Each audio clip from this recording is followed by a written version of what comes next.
So one of the most common ways that people take advantage after or during a difficult separation, divorce, custody battle, or co-parenting situation is financially.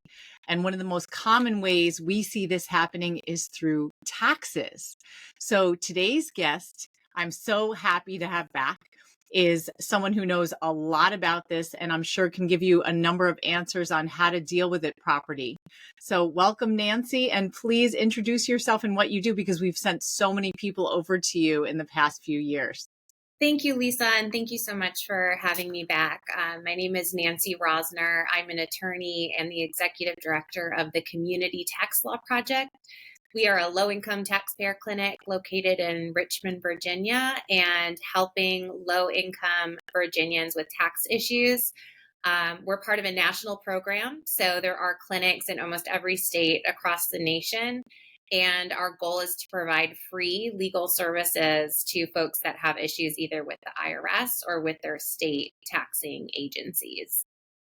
And for someone to ask a question to get this legal service, which is so valuable and necessary, they don't need to fill out a whole form before they ask a question, right? They could just get a hold of one of these clinics? Yeah, so not at our clinic. I'm not sure other clinics may have different processes for intakes, but we do provide legal advice in addition to legal representation. So it doesn't mean that we have to take you on as a client or it has to be a full-blown legal dispute for us to be able to research the issue and provide advice.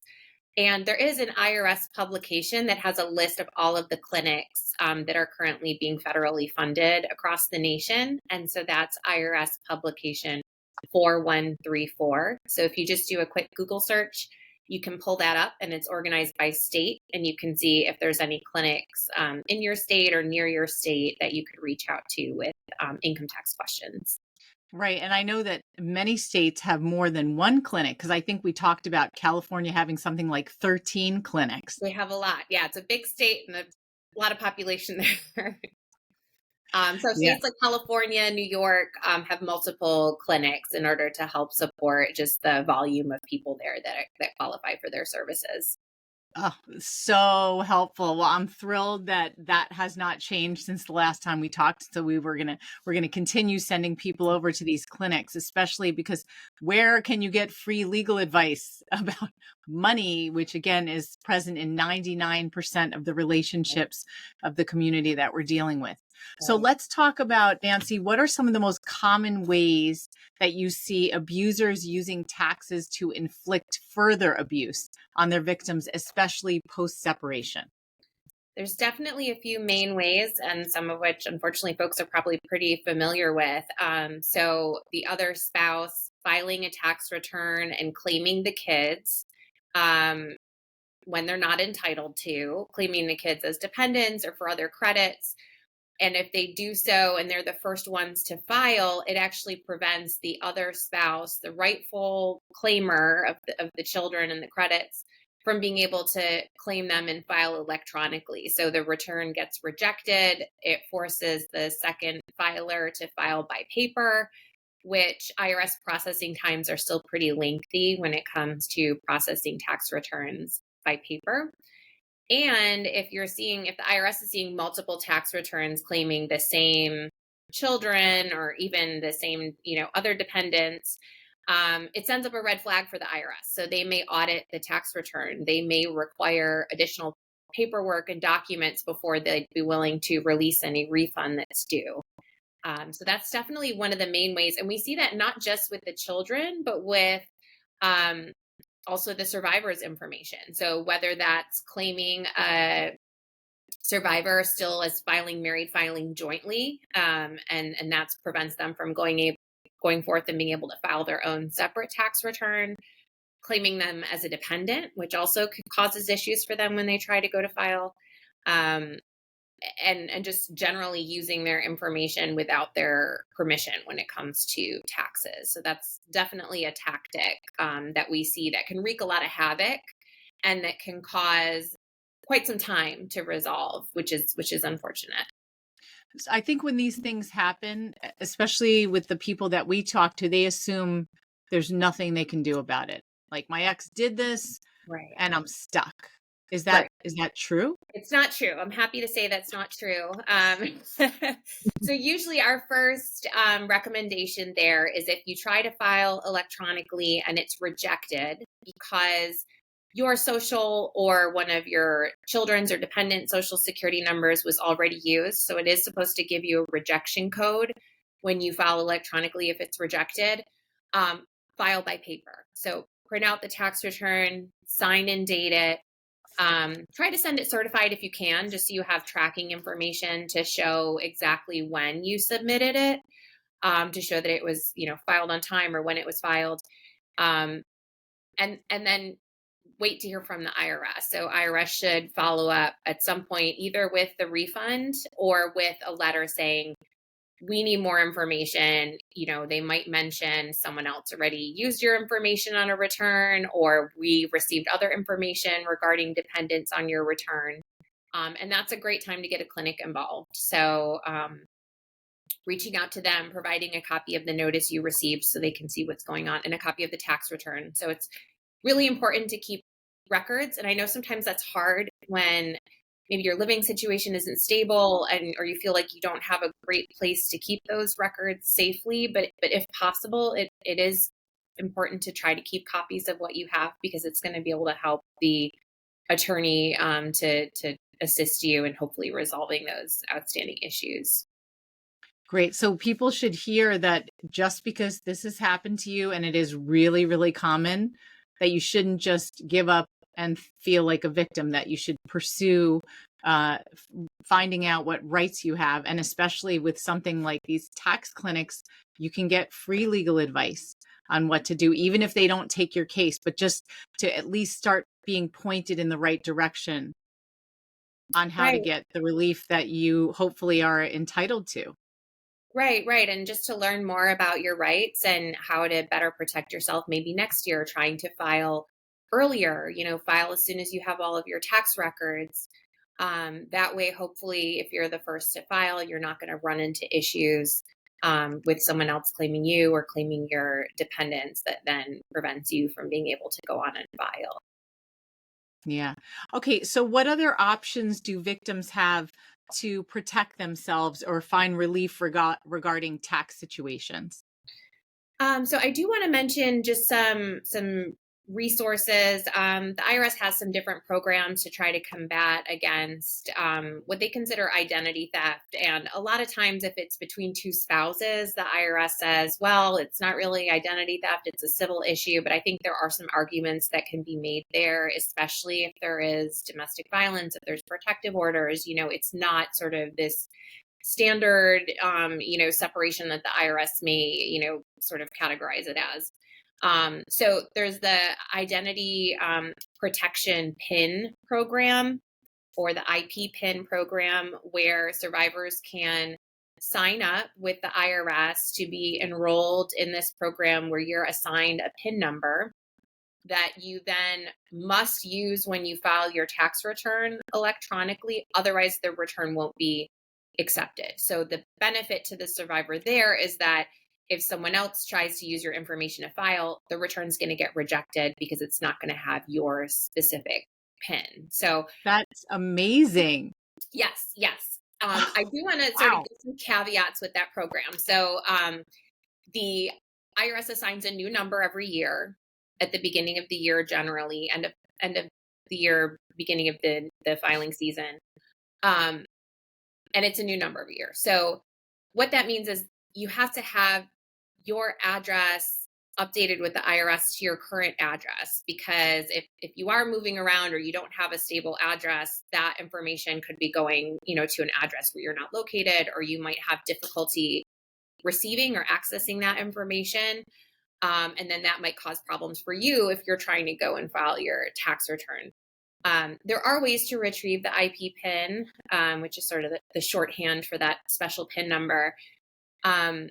And that's by going online. So you can create an IRS online account and access not just your IP PIN, but there's a lot of information about your tax account that is available online through the IRS website. I think the challenge there is that the IRS is now using a company or program called ID.me, which does require you to verify your identity before signing up. So usually you need a photo identification. You may need sort of a stable address to provide because there are certain steps that you have to pass in order for them to say, okay, we feel confident that we've verified that this person is who they say they are. Um, because there is so much identity theft, IRS has to be really, really careful about, who they're signing up and where they're sending information. So I know that sometimes that can be a barrier for folks if they're not able to, create an online account. It is possible to request that special PIN number without having an IRS online account. It's just, if you don't retrieve the mail, if you're not able to get to it, you can get that number. They're usually not going to give it to you over the phone, but it is possible to get that online. So to register for a program like that, you said survivors, like what kind of proof would someone need to say, I am a victim of domestic violence? So it's actually not strictly for survivors. It's for all taxpayers because of just the rise in identity theft and tax related scams. IRS said, we need to figure out a way to combat some of this and protect, taxpayers and their information. So it's actually open to all taxpayers. So you don't have to be a survivor. You don't have to provide any sort of proof that you're a survivor to enroll in the program. But do understand, that they do change the number every year, and they will send that information out at the beginning of the year to the address of record. And then also currently there's no way to unenroll. So once you've enrolled, you're kind of locked into the program. But I think it benefits a lot of people and it is able to help you protect your information when it comes to taxes and filing your tax return. It sounds like such a heightened level of security.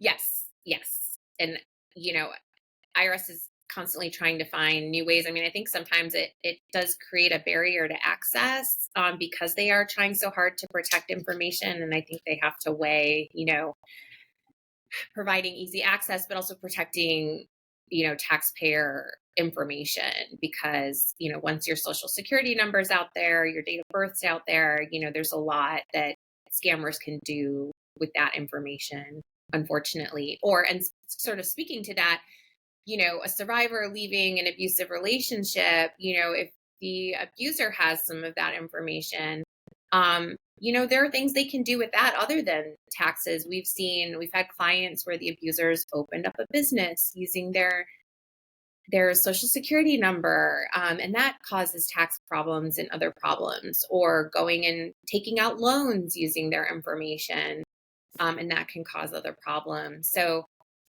what we recommend, in addition to utilizing options like the IP PIN program, is getting your credit report every year. So, we're not at all associated with this program, but if you go to www.annualcreditreport.com, you're actually entitled to 3 free credit reports per year from the major credit reporting agencies. So I think it's like Expedia, TransUnion, and maybe Experian. Again, I'm not endorsing or we're not associated with it, but we do give that to our clients as an option because you can either, I guess, use all 3 at once, or maybe you could sort of space it out over the year so that every few months you're pulling your credit report and you're identifying if there's anything weird showing up on it or anything, that you need to look into to just sort of better protect yourself and your financial well-being. Yeah, super helpful. Oh my gosh, I'm like, I gotta watch this later. Like, take care of stuff for myself, just to be safer and have that more security. Okay, so you had talked about also like liability. Is there protections from liability? Yeah, Go ahead. that's a great question. So I guess I talked a lot about sort of abusers using your information separately, but what happens if you filed jointly with them, whether you meant to or not? So we've definitely had clients that felt, okay, I have no other option. I don't want to start an argument. I don't want to start, something that's, could turn serious by questioning financial decisions that the other spouse is making. So I'm just going to sign the tax return. Not going to question it. I'm just going to sign the tax return. Well, there's situations where the return, either has a balance due when you file it and maybe you don't realize it. But I think more often we're seeing situations where there's issues on the return that the survivor is not aware of, whether it's, income being left off or inflated deductions. And what that does, it ends up in IRS auditing or examining the tax return, and boom, there's a whole new tax amount due. And I think what folks may not realize is if you're filing jointly, even if you're, let's say, a stay-at-home parent with minimal or no income, if you're filing jointly, you're saying to the IRS, hey, I'm agreeing to be held responsible for this debt. What both spouses are saying that. So if you're sort of the What? oh,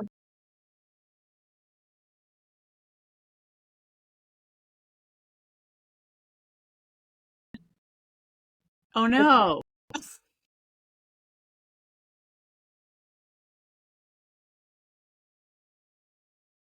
okay, Two questions.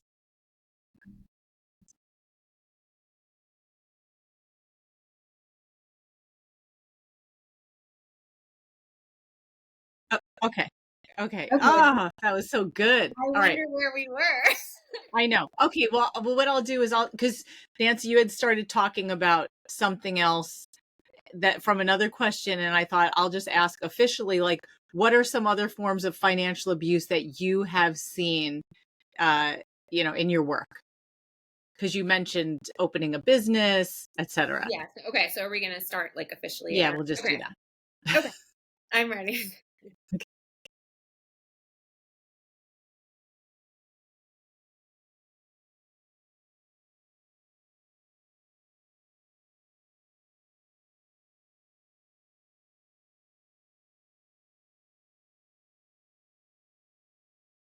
Wait, Chris, is there going to be a countdown again or no? Okay. Chris, I know I had to update Chrome before I logged in. I don't know if that could be an issue possibly with your browser. Okay.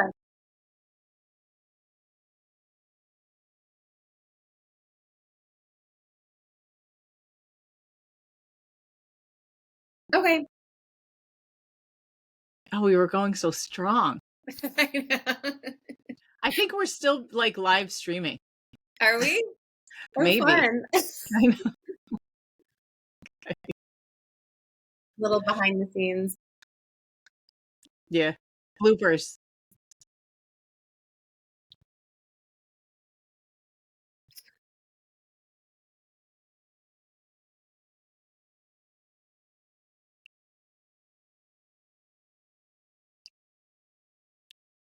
All right. So, Nancy, you had said that there's other forms of financial abuse that you see in your work. Can you list a couple of things that are really common? And I'm sure that's the same stuff we see all the time. Yeah. So, in addition to just some of the things we mentioned earlier about, filing and claiming social security numbers of dependents and children and spouses that, maybe they're not entitled to, we've also seen abusers using, the survivor's information to start a business, which then produces income, which then, can cause a variety of tax issues and other issues. We've also seen abusers use their information to get loans, whether it's car loans or other personal loans. So it can really wreak some havoc on your financial situation if they start using your information for taxes, but also for using other financial means to, again, further try to control, further try to cause abuse. So I think that's where, checking your credit report can be really valuable, so that you can see if a new loan was taken out, you would see that pop up. And you would want to report it immediately to the credit bureau, probably to the bank, or, if there's new credit cards, things like that. I think checking your credit report can be a really good resource to just do periodically to make sure that there's nothing showing up that you're not aware of. Yeah, I remember talking to someone a couple of years ago who 10 years after her ex had wreaked havoc, she was still untangling the mess. It had gotten better, but it's a big deal. So what about in terms of liability? I think about all the tax returns that I signed without questioning for 18 years. Yeah, yeah, and I don't think you're alone in that, I think sometimes you're in a situation where you feel like you can't question what's being put on the return, what's being filed. You feel like you just have to sign it to avoid an Yeah, or argument you just trust, like, or I'm you thinking trust. this is my ex, like, they are they have their accountant, they're doing everything right. Why would I Right. even think to question? Right, right. Maybe you don't even think to question. And what I want people to know in that situation is when you're signing and filing a joint return, whether you are the person earning the income or you're the person, maybe you're staying home with kids or you don't currently have income, the IRS sort of treats you the same when it comes to holding you responsible for any tax that's owed on the return.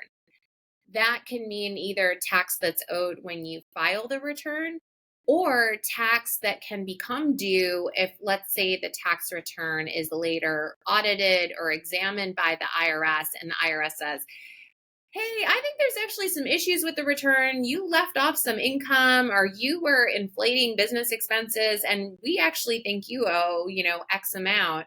Um, by signing that joint return, you're saying, I'm agreeing, that you can hold me responsible for this debt. But what I also want people to know is in that situation, there is some relief carved out into the tax law. It's called innocent spouse relief. Now, that's different than injured spouse relief. So I'm talking about innocent spouse relief, where basically you're saying, I was an innocent spouse in all of this. And there is, criteria for relief. And that's something I think consult with a tax attorney about. But it is possible to get relief from that joint debt in certain circumstances under the tax code. So definitely something to consider if you find yourself later after the fact. Sometimes you're aware of the debt and sometimes you're not. Like, we've definitely had clients that said, you know, my spouse was always controlling everything, kept me in the dark, would retrieve the mail as soon as it was, Mm. delivered to the mailbox. I never saw anything. And then it's not until later they've gotten divorced, separated, the addresses are updated, the separate addresses are updated with the IRS that they start getting the bills and they're like, oh my gosh, I didn't even know I owed Yep. this. Right. And Like, that should definitely be your cue when you start seeing some of that fishy stuff to, maybe contact the IRS, find out what's going on, contact the tax clinic to see, if you need help trying to resolve some of those issues. is the innocent spouse the same as the hold harmless? There's like something I've heard of hold harmless. I'm not sure what specifically that refers to. I mean, it can basically remove your name from the tax debt. So if it's found, and actually, as sad as it is, if there was domestic violence in the relationship that basically prevented the survivor from questioning anything, or the survivor would sign tax returns under duress, um, that is a factor that the IRS considers pretty heavily when it comes to granting relief in those situations. So, Yeah. you know, Interesting. the- Coercive control. So were you yes, coerced into signing these things? But I yes, wonder also just being ignorant, like someone like me, I was ignorant, and then during the divorce process, it's exactly as described. I was like, wait, what?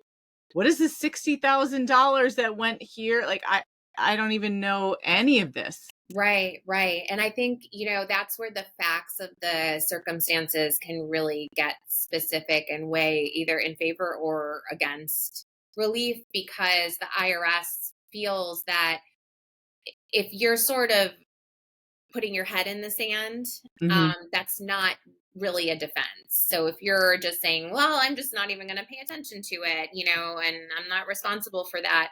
If you're just sort of putting your head in the sand and agreeing to everything, that's not necessarily a good defense. for your situation. But it is all very facts and circumstances driven. Every case is different. And so, it's important to consult with an attorney to kind of go through that, because there's actually three different kinds of relief under that innocent spouse umbrella. Mhm. Under the tax code, there's 60, 15, B, C, and F. So they're all different sections, or different subcategories, of 60, 15 relief. So again, it can get really fact specific. Yeah.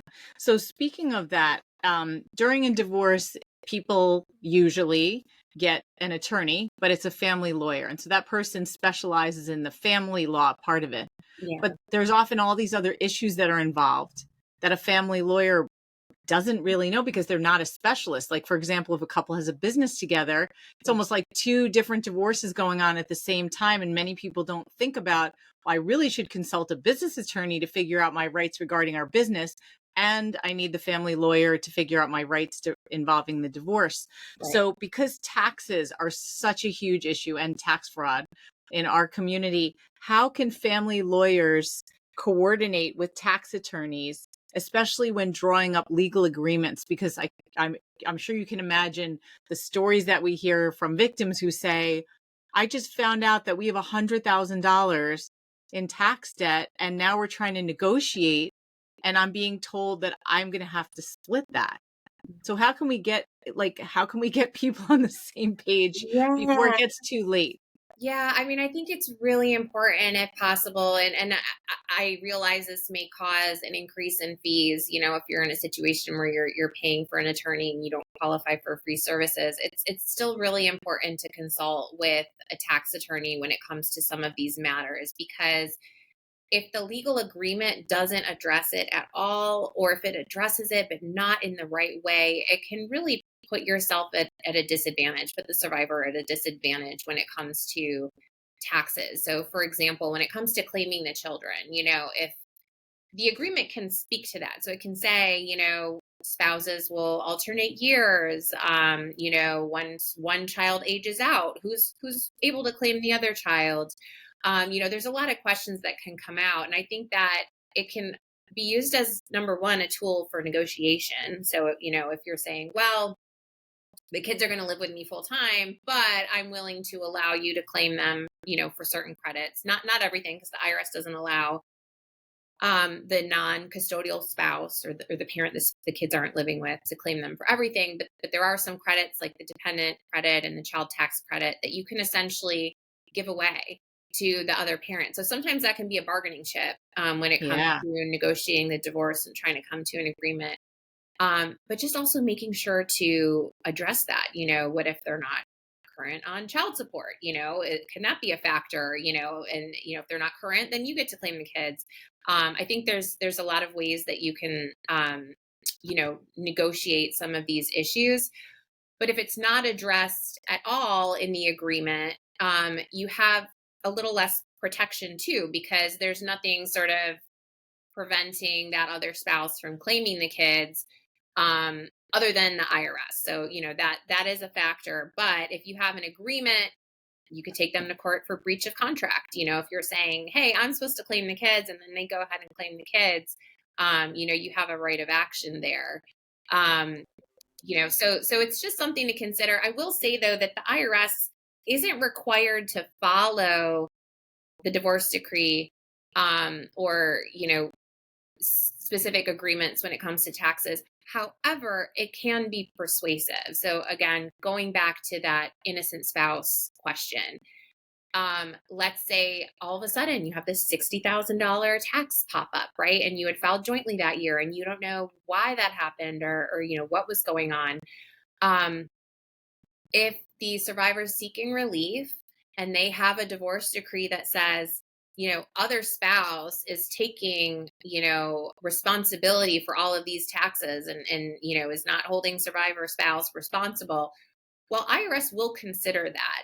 They're not required to say, okay, boom, we're letting survivor spouse, we're giving them relief, but it can be very persuasive. So I think if you can address it in the taxes, and you can have some language saying, they're not responsible for any tax debt that may arise after the marriage or that arise during the marriage, If you can address claiming of children and credits, that can be really helpful.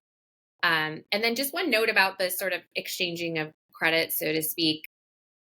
The IRS does allow, under the tax law, the parent that the kids are not living with, they allow them to claim the kids as dependents and for the child tax credit if the other parent that they're living with gives permission.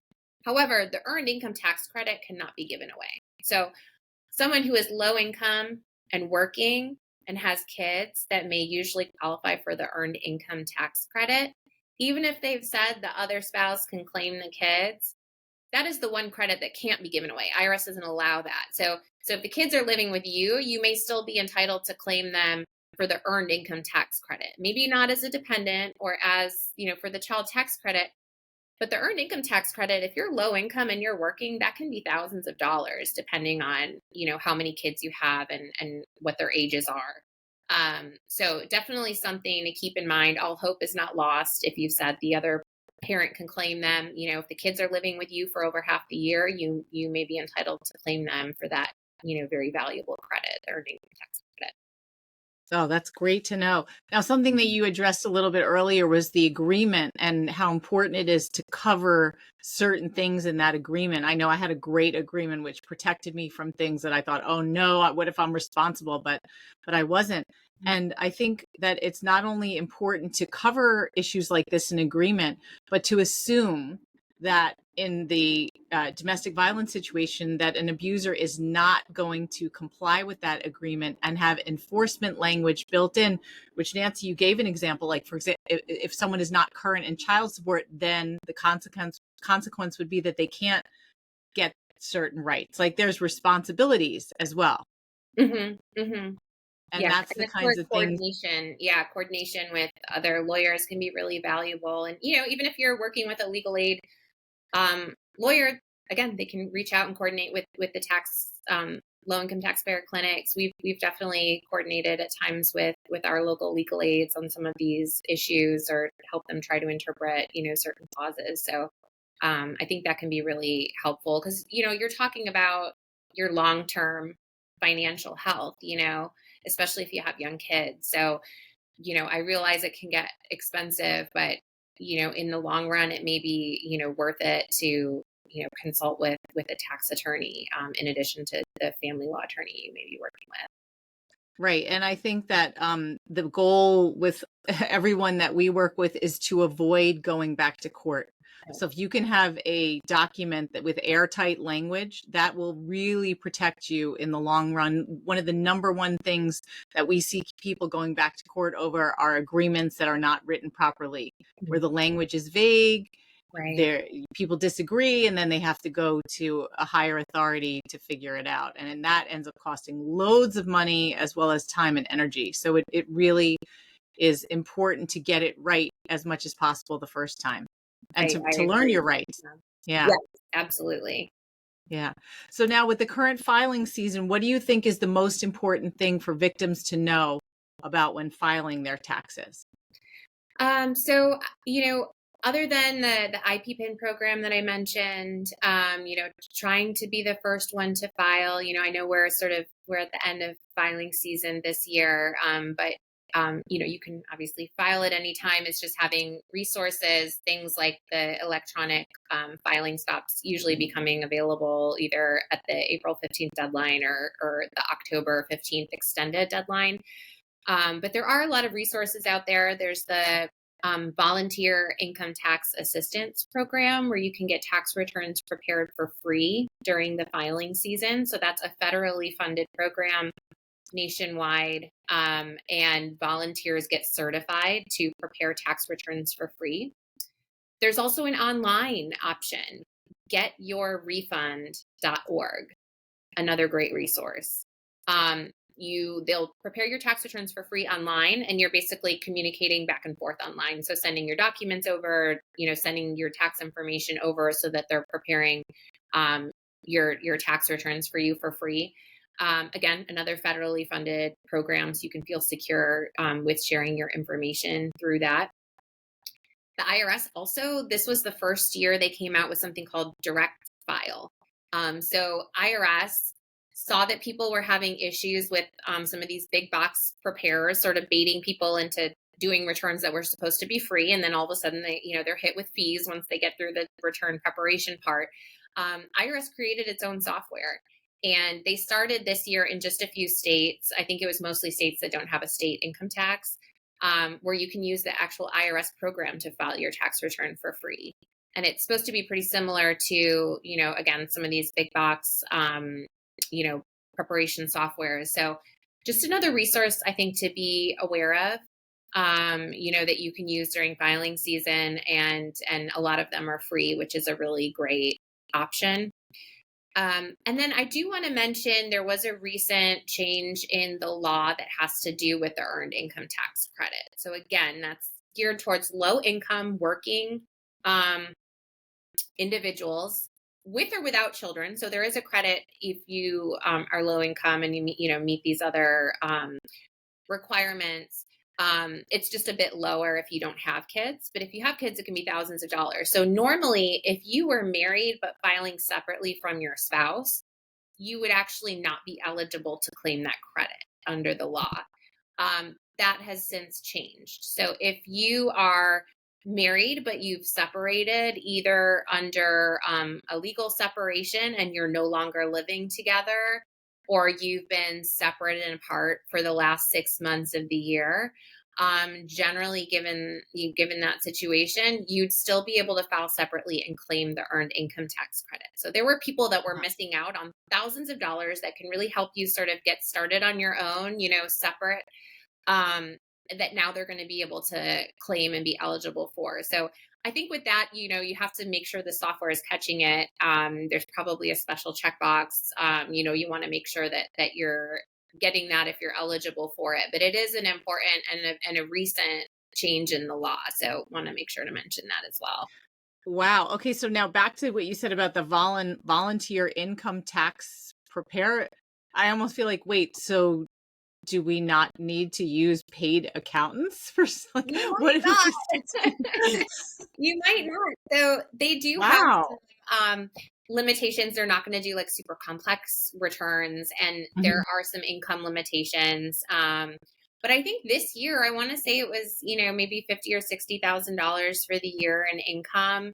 And if you earned, below that, you qualify to have them do your return for free. And I think AARP, they don't do just, elderly folks returns. They also have a similar program. And even if you're not elderly, they'll do your return. And I think their income limit was even a little bit higher. Wow. So you can find information about that on the IRS website. What I would do is just actually go to Google and search VITA, VITA, site locator, and you'll get information about those programs. But it's been around for a long time. The clinics, a lot of them have relationships with VITA. They'll contact us for advice. They'll send folks our way if they've got situations pop up. But it's just such a great resource to have your returns done for free. I mean, I hate when clients come and be like, oh, can I see a copy of your return, to look at this issue? And really basic returns, they're getting charged like hundreds of dollars. And it just really kills me, because I'm like, I know that our clients really need that money. And if they can save a few $100s there and spend it on rent, spend it on their kids, I think it's really important. So I think the VITA program's great. I give the IRS a lot of credit for direct file. I think they worked really hard on also coming up with their own free software. So I think those are really good options to be aware of, and that getyourrefund.org as well. Oh my gosh, Nancy, this is amazing information, of course, because we love free resources. Free, yeah. I know. And for money, I mean, especially going through cases like this, when someone's ex is trying to wear them down and bleed them dry financially, to be able to save hundreds and maybe thousands of dollars with using free resources, as well as learning your rights, which is basically empowering somebody and getting out of that coercive control nature of the relationship. It could be so helpful. Yes. So I'm thrilled that you have come back on to share all of this. And I feel like this is one of those videos someone's going to have to watch again and again to just keep up with all those links. How can people, again, find you or find out about these tax clinics? Sure. So my clinic is called the Community Tax Law Project. So we've been around for about 30 years, a little over 30 years now. We just had our anniversary. I'm located in Richmond, Virginia, and we cover the whole state of Virginia, but there's other clinics across the country. So to learn more about the clinics in your area, you can look up IRS Publication 4134, which has the list of all the clinics. It has their phone numbers. Some of them have different language options. So I think it's, definitely worth reaching out if you have tax questions or tax issues to see if you can get some help. Oh, wow. Thank you again. So we will Thank you be for in having touch. me I feel like this should be a annual like I'm happy to refresh. be back. I'm happy to be back. Yeah. Or All right, happy to come great. back. Thank you. Good. All right. Well, thanks so much, Nancy. Thank you, Lisa. Okay. Bye.